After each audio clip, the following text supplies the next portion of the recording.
Bismillahirrahmanirrahim. Assalamualaikum warahmatullahi wabarakatuh. Perkenalkan, nama saya Raden Rianto, SHMM, salah satu dosen STY Pasim jurusan Manajemen. Pada kesempatan kali ini, izinkan saya untuk menyampaikan pernyataan diri dosen dalam unjuk kerja Tridharma Perguruan Tinggi atau PDD UKT-PT bidang pengajaran. Saya akan menjelaskan salah satu mata kuliah yang diampu pada semester genap, yaitu mata kuliah Perilaku Keorganisasian dengan kode mata kuliah MKKSM 308 yang memiliki bobot 3 SKS. Metode pembelajaran yang digunakan dalam mata kuliah ini adalah metode DAI atau Delivery, Interaction, and Assessment. Delivery adalah di mana saya menyediakan materi ajar untuk dapat membantu mahasiswa dalam proses belajar secara mandiri. Interaction adalah proses interaksi di mana dosen dan mahasiswa membahas suatu materi, sebagaimana capaian pembelajaran yang telah ditetapkan, dan dapat juga dikembangkan dengan media digital lainnya, misalkan WA Group atau email dan media lainnya. Asesmen adalah bagaimana mahasiswa membuat tugas secara terstruktur dengan pendekatan studi kasus dengan problem based learning untuk mengasah pemahaman mahasiswa secara objektif terhadap teori perilaku organisasi, misalnya mencari studi kasus atau diberikan studi kasus yang terjadi pada organisasi, kemudian memecahkan kasus tersebut berdasarkan teori dan kajian. Capaian pembelajaran yang dibebankan oleh jurusan dalam mata kuliah ini adalah yang pertama, menginternalisasikan nilai, norma, dan etika akademik. Kedua, menunjukkan sikap bertanggung jawab atas pekerjaan di bidang keahliannya secara mandiri. Ketiga, mampu menguasai konsep dasar dan teori dasar tentang manajemen sumber daya manusia, keuangan, pemasaran, pengelolaan bisnis berbasis teknologi digital. Keempat, mampu menguasai teknologi pengambilan keputusan. Kelima, mampu menguasai prinsip-prinsip perilaku organisasi dalam berkomunikasi. Keenam, mampu menguasai konsep penyusunan rencana strategis organisasi. Ketujuh, mampu menganalisis konsep dasar dan teori dasar tentang manajemen sumber daya manusia, keuangan, pemasaran, dan pengelolaan bisnis berbasis teknologi digital. Kedelapan, mampu menganalisis prinsip-prinsip perilaku organisasi dalam berkomunikasi. Kesembilan, mampu menganalisis konsep penyusunan rencana strategis organisasi. Ke-10, mampu mengaplikasikan konsep dasar dan teori dasar tentang manajemen sumber daya manusia, keuangan, pemasaran, dan pengelolaan bisnis berbagai teknologi digital. Ke-11, mampu mengaplikasikan prinsip-prinsip perilaku organisasi dalam berkomunikasi. Ke-12, mampu menerapkan konsep penyusunan rencana strategis organisasi. Selanjutnya, capaian pembelajaran mata kuliah perilaku organisasi, mahasiswa diharapkan mampu menjelaskan konsep mengenai aspek perilaku individu dan perilaku kelompok dalam organisasi, serta teknik pemotivasian dalam organisasi. Kedua, mahasiswa mampu menjelaskan dan mengatasi berbagai permasalahan kepuasan kerja yang dapat memicu terjadinya konflik dan stres dalam organisasi. Pada kesempatan ini saya akan deskripsikan secara singkat mata kuliah perilaku organisasi. Mata kuliah ini merupakan mata kuliah yang secara umum menjelaskan konsep dasar perilaku organisasi dan sejarah perkembangan ilmu perilaku organisasi. Di samping itu, mata kuliah ini akan menjelaskan mengenai perilaku individu dan kelompok, persepsi, sikap kerja, dan kepuasan kerja pada pekerja dalam organisasi. Pada bagian akhir, mata kuliah ini akan menjelaskan tentang konsep konflik dan stres serta penanganannya dalam organisasi. Bahan kajian mata kuliah perilaku organisasi dalam semester genap ini akan diberikan pertama, pengertian dan konsep dasar serta pentingnya perilaku organisasi. Dua, sejarah perkembangan ilmu perilaku organisasi. Ketiga, perilaku dalam organisasi. Keempat, persepsi individu dan dimensi-dimensi persepsi. Kelima, pengertian sikap, dimensi sikap, sikap kerja, dan kepuasan kerja. Keenam, motif dan motivasi. Ketujuh, kelompok dalam organisasi. Kedelapan, kekuasaan dan kepemimpinan dalam organisasi. Kesembilan, konflik dan manajemen konflik. 10, stres dan manajemen stres. Ke-11, hubungan antar manusia dalam organisasi, komunikasi, konflik, dan negosiasi. Ke-12, perilaku organisasi lintas budaya. Buku referensi yang digunakan dalam artikel ini adalah Perilaku Organisasi, Konsep Organisasi dan Aplikasinya, karangan Miftah Toha 2016, Raja Grafindo. Kedua, Perilaku dalam Organisasi, PT Grafindo, karangan Wibowo 2015, dan Pengantar Teori dan Perilaku Organisasi, karangan Ahmad Subki 2013, penerbit Prestasi Pustaka. Output dari pembelajaran pada mata kuliah perilaku organisasi ini adalah laporan berdasarkan studi kasus yang telah dikaji. Adapun penilaian di mata kuliah ini yang telah disepakati antara mahasiswa dan dosen adalah kehadiran 5%, keaktifan 10%, tugas dan kuis 15%, proyek minor atau studi kasus 40%, ujian tengah semester 15%, dan ujian akhir semester 15%. Selanjutnya akan diperlihatkan proses belajar mengajar di ruang kelas. Terima kasih dan selamat menyaksikan. Assalamualaikum warahmatullahi wabarakatuh. Waalaikumsalam warahmatullahi wabarakatuh. Terima kasih. Hari ini kita akan mulai perkuliahan lanjutan. Kita akan membahas tentang manajemen konflik. Sebelum kita mulai, kita berdoa untuk agama dan budaya masing-masing. Mulai. Ya, selesai. Ya, baik teman-teman, hari ini kita akan membahas manajemen konflik yang mana ini kelanjutan dari materi minggu kemarin tentang kekuasaan. Ya, mana kekuasaan sebuah organisasi merupakan puncak tertinggi dalam sebuah organisasi. Baik, kita masuk pada manajemen konflik. Apa itu konflik? Nah, di sini dikatakan bahwa konflik adalah ketidaksesuaian antara dua orang terlebih anggota atau kelompok organisasi. Ya, di mana konflik ini harus ada ya, dalam sebuah di dalam kehidupan baik organisasi maupun kita sebagai antar individu. Nah, di sini dijelaskan jenis-jenis konflik. Nah, pertama konflik dalam diri individu. Ya, kita dalam kehidupan kan selalu ya, karena ada apa? Antara keinginan dan kenyataan sering berbeda. Itu menyebabkan konflik ya bagi kita sebagai individu. Yang kedua, konflik antar individu dalam organisasi yang sama. Nah, seperti kelas ini, misalkan teman-teman ada yang dapat nilai tinggi, padahal satu kamar misalkan. Nah, itu kenapa bisa terjadi? Ya, itu antara masa satu kamar, tapi nilai bisa berbeda misalkan. Nah, itu mungkin salah satu dari konflik antar individu.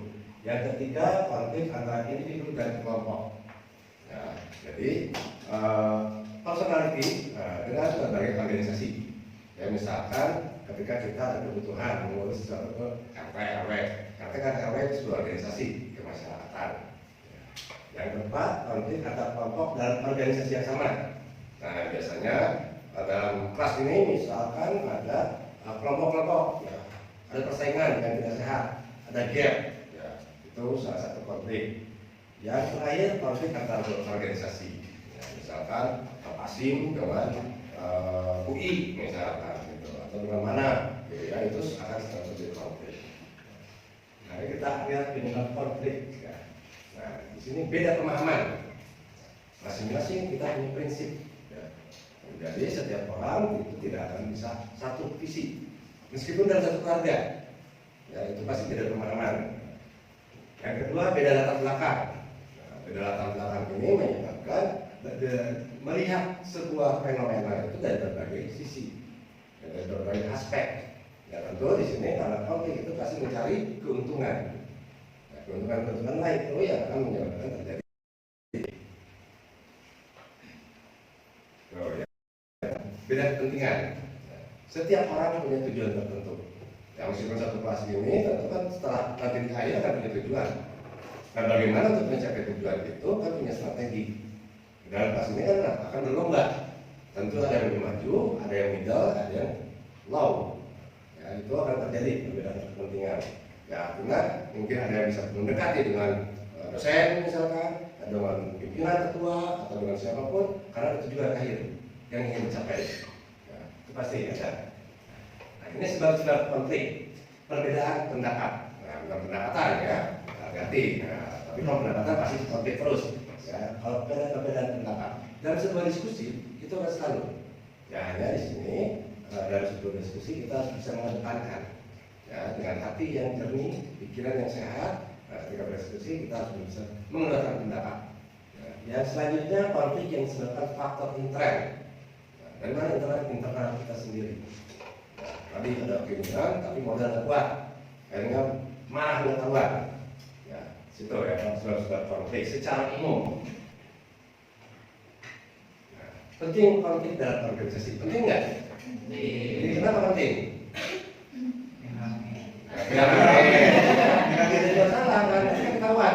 Oh sini unggul, oh ini sini meninggal, oh ini low kan, baik dari aspek kan dari latar belakang konflik itu. Gitu kan. Jadi pentingnya konflik dalam organisasi ya harus ada. Seperti kalau misalkan dalam produk kan ada layanan konsumen, ya. Bagaimana? Kenapa disediakan layanan konsumen? Supaya ada konflik dari konsumen. Ketika ada masalah dilaporkan. Untuk apa? Untuk mengukur sejauh mana kemampuan kita sebagai organisasi diterima di masyarakat. Nah di kelas itu sama, pasti ada konflik.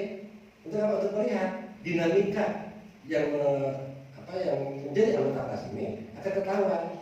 Misalkan mobil, kalau sering argumen, kalau teman-teman melihatnya orangnya pintar, cakap untuk jadi leadership, pemimpin, misalkan. Terus siapa? Ternyata pendiam, tapi dia punya ide yang kuat. Ya, jadi mungkin dia bukan sebagai penguasa, misalkan. Ya, jadi penting ya dalam organisasi itu menjaga konflik. Nah ini untuk mengadakan perubahan atau inovasi.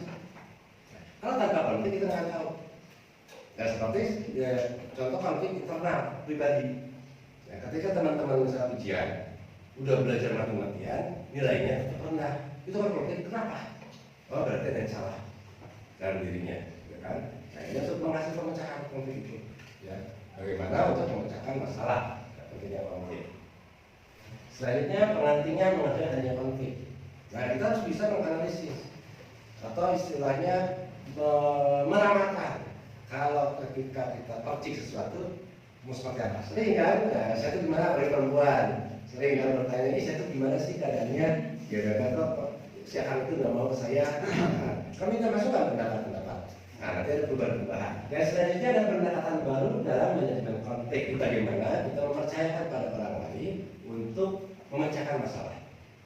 Karena kita jadi tengah loh, teman-teman di tengah suatu masalah konflik. Nah, coba ya, nanti untuk akan menjadikan pendewasaan. Ya, kita akan tahu di mana mission kita. Apa menjadi pemimpin, apa menjadi administrator, atau pelaksana seperti apa. Ya, seorang sarjana nanti harus menjadi leadership pemimpin. Ya, jadi kita harus tahu di mana kita ketika terjadi konflik. Ya, karena konflik itu akan menekan, kerasa membela kepada siapapun. Ya, harus tahu di posisi di mana. Ya, karena kalau kita terbawa arus, kita akan memberikan sebuah solutif atau solusi yang berat sebelah. Ya, makanya penengah itu harus lepas bebas, ya, universal, tidak terkapabel. Yang kedua, membantu pihak yang berkonflik. Artinya seperti yang dilakukan oleh timnya Pak Epi yang penanganan seksual itu. Nah, kita harus mau ketika terjadi masalah, kita harus bisa memberikan masukan, advis kepada teman yang sedang bermasalah tersebut. Begini loh. Dengan cara pandang yang kita miliki, yang kita pahami. Yang ketiga, pelayanan kembali struktur organisasi yang ada konflik berkurang. Ya, berarti apa? Kita harus berubah tatanan itu. Ya, perampingan. Tidak seperti sekarang kan pemerintah yang terlalu umum, akhirnya dirampingkan lagi. Karena apa? Inefisiensi nantinya. Ya, kalau menjadi konflik itu. Ya. Akan kerugian. Dampak konflik. Tuh. Koreksi diri. Nah seperti yang sering kita lakukan adalah kita sudah mengkoreksi. Hari ini dari tadi bangun pagi sampai sore kita bisa mengkoreksi apa kekurangan ini. Kita harus bisa mengedukasi diri kita sendiri. Kedua, meningkatkan prestasi. Tentu dengan motivasi ketika ada masalah. Nah, jam-jam ini kan jam rawan kan, jam ngantuk, gitu kan. Bagaimana kita harus bisa memotivasi rasa ngantuk itu? Ya, setiap orang, ya, setiap manusia ada jam ini jam rawan. Makanya di sini kita harus bisa bagaimana memotivasi diri kita harus selalu kuat. Ya. Nah, karena apa dengan kekuatan itu kita bisa menimbulkan prestasi sekecil apapun. Ketiga, pendekatan yang lebih baik. Nah, jadi kita sudah tahu pola-polanya. Ya, ternyata begini salah, keliru. Nah, kita pakai pola ini, persuasifnya seperti itu. Nanti akan ketemu satu titik persuasifnya atau pendekatan pemecahan masalahan dalam sebuah konflik yang kita lakukan. Keempat, menambahkan alternatif. Nah, jadi harus kreatif, ya. Jadi kita tidak harus terpaku dalam satu titik. Makanya kan hari ini literasi membaca itu apa? Menambah wawasan. Ketika kita mendapat sebuah masalah, ya. Apa solusinya? Nah, apa solusinya coba yang terbayangkan. Kalau ada konflik dalam sebuah organisasi atau pertama hilangkan perbedaan atau kelola perbedaan. Coba pilih. Kelola perbedaan. Ya, jadi kita kan mengetahui menghilangkan perbedaan kita bukan manusia. Kelola perbedaan ada motivasi kan? Ya, kita harus lebih baik. Ukuran baik kan relatif. Ya, menurut orang lain belum, mungkin menurut dari kita sudah baik. Ya, tapi kita harus tetap berkaca pada orang lain. Ya, harus pada cerminnya siapa orang lain. Yang punya visi, pemahaman, dan karakter apapun yang akan sama, mirip. Bagaimana mengelola perbedaan atau hilangkan perbedaan? Mengelola konflik, cek lagi. Ya kan? Makanya kan, mungkin teman-teman sering ke suatu tempat, ruangan atau tempat sering di dinding ada selembar kertas yang hasil Excel. Ya silakan. Ya. Jadi selembar kertas itu hanya memberikan sebuah checklist, ya. Checklist bagaimana kita mengetahui sejauh mana capaian kali ini. Ya, cekerlah, ya, dicek lagi. Kekurangan perbaiki lagi terus. Ya, cek lagi. Sebenarnya konfirmasi. Ya, ketika mendapat sebuah konflik, kita konfirmasi bertanya. Ada apa? Seperti apa? Bagaimana? Apakah solusinya sudah ketemu? Kalau belum kita gali lagi. Terus ya, kita cari informasi agar sebuah pemecahan masalah itu bisa selesai. Positive thinking. Nah ini yang sulit ya. Berpikir positif. Kita selalu karena apa? Ya wajar kan? Karena manusia itu kan diberikan otak dan hati. Ya, ketika mendapat masalah atau konflik, pertama apa? Sifat manusia ketika mendapat konflik pertama. Apa? Coba. Amarah kan? Ya nggak amarah. Nah, teman-teman misalkan hari ini hasil ujiannya misalkan yang bermati-matian tadi belajar, tiba-tiba nilainya rendah. Gitu. Kan langsung marah dulu. Kenapa langsung belajar? Ternyata ketahuan secara dari informasi, cek lagi ke teman-teman yang lain. Teman-teman dosennya marah ke saya. Nah, bagaimana solusinya? Kita cari masalah solusinya seperti apa. Ya itu. Jadi kita harus berpikir thinking. Oh mungkin ada sesuatu yang salah di diri kita. Jangan marah. Ya. Nah ini untuk mengelola konflik supaya akan ketahuan bagaimana. Kalau kita negatif terus, itu lama selesai konfliknya. Karena dari dulu amarah terus. Ya. Selanjutnya lapang dada. Bukan lapangan ya. Enggak gitu enggak. Lapang dada itu semacam ya ikhlasnya jauh mendekati ikhlas. Ya, mendekati atau menuju lah. Dia terima aja, bahasa Sunda usap dada, gitu kan? Usap dada ya jalin, gitu kan? Tidak ada yang merasa paling benar. Ya. Jadi tidak ada yang merasa paling. Jadi kalau itu pasti kan dua-duanya salah. Ya. Kalau merasa paling itu akan antara atasan dan bawahan. Kalau konflik itu tidak ada merasa paling, semuanya pada posisi yang salah. Ya, di situ. Dan terakhir cinta kebenaran. Nah ini cinta kebenaran kita belum bisa mengarah sampai sana. Kita baru menuju pada kebenaran itu.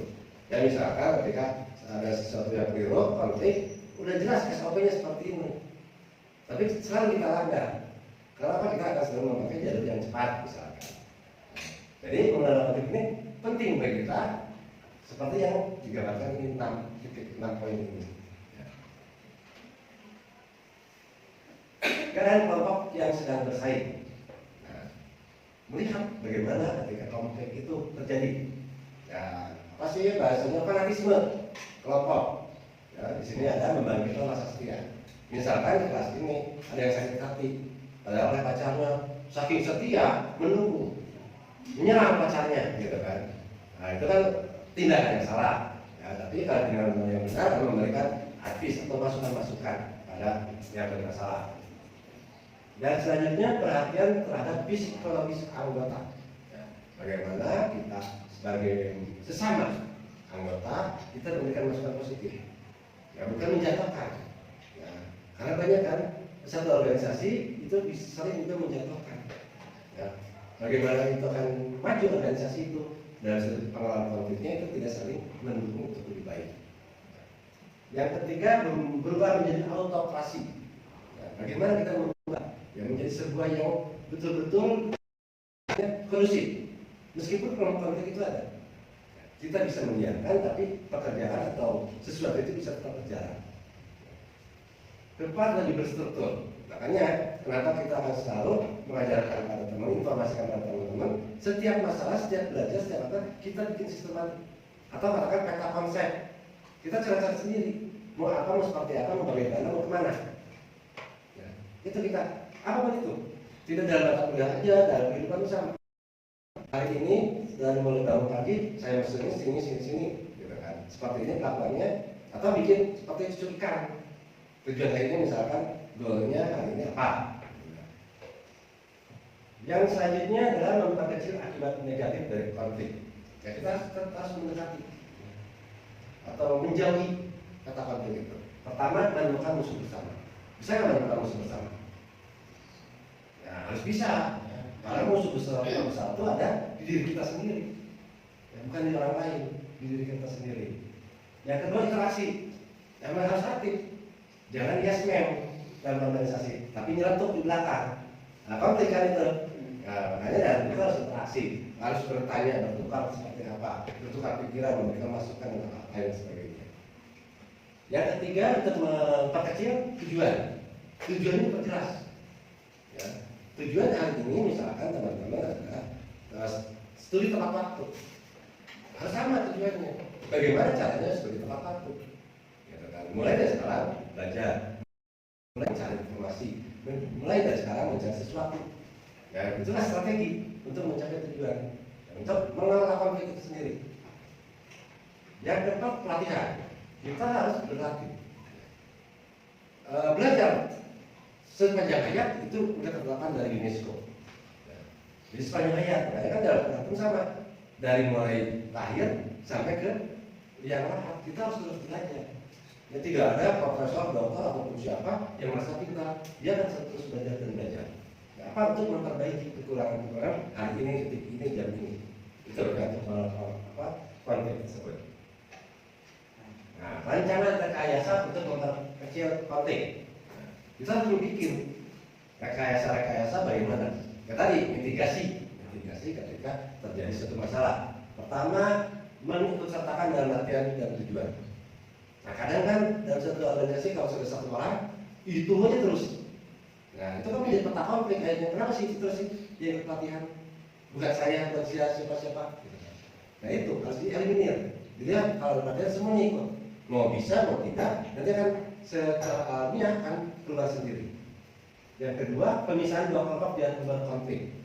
Nah, di kelas misalkan, dosen harus bisa memetakan, oh ini seperti ini, oh ini seperti ini. Apa tujuannya? Memberi masukan pada jurusan. Oh, si A begini, nanti kelompoknya seperti ini, penanganannya seperti ini. Karena apa tujuan akhirnya adalah selesai tepat waktu.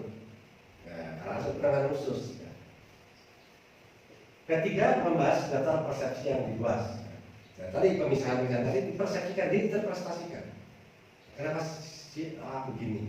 Apa alasannya? Nah, jadi di sini ilmu psikologi juga mengikuti keadaan secara otomatis. Ya.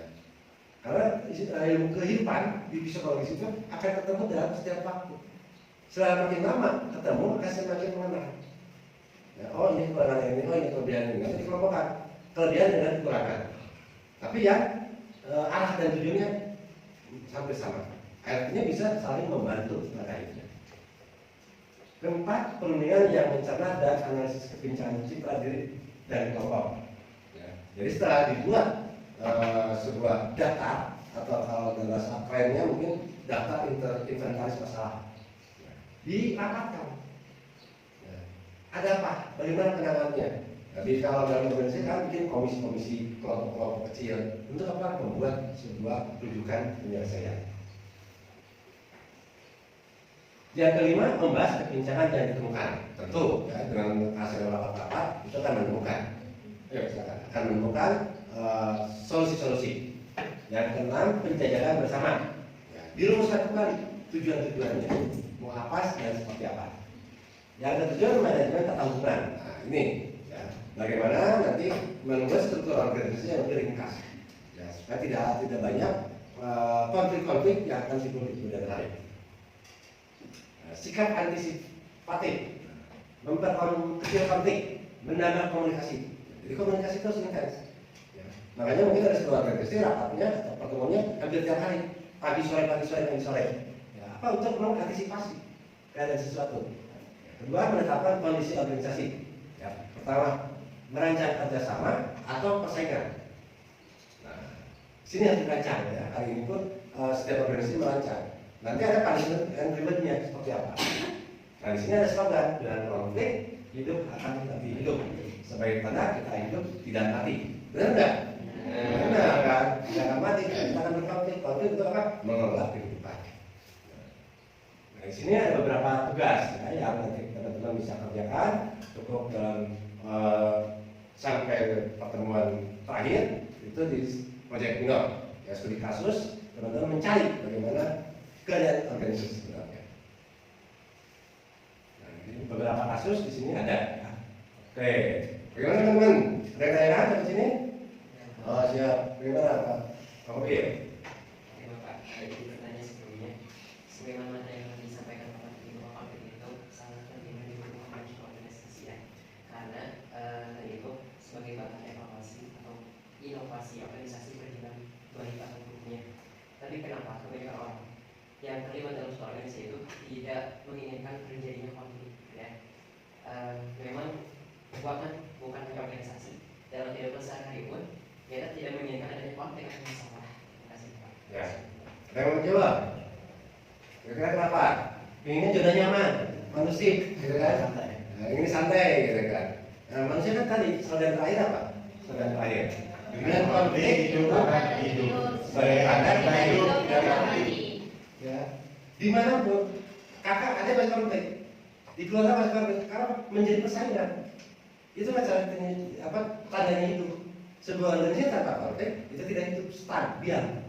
Dia mencari jalan. Makanya konflik itu tadi dikelola. Bagaimana untuk kita melangkah lebih jauh, ya, untuk menaikkan tingkat. Sebagai teman-teman, sekarang sudah di semester genap, mau ke semester 7, ujian nggak? Ujian kan? Ya setelah ujian itu kan konflik.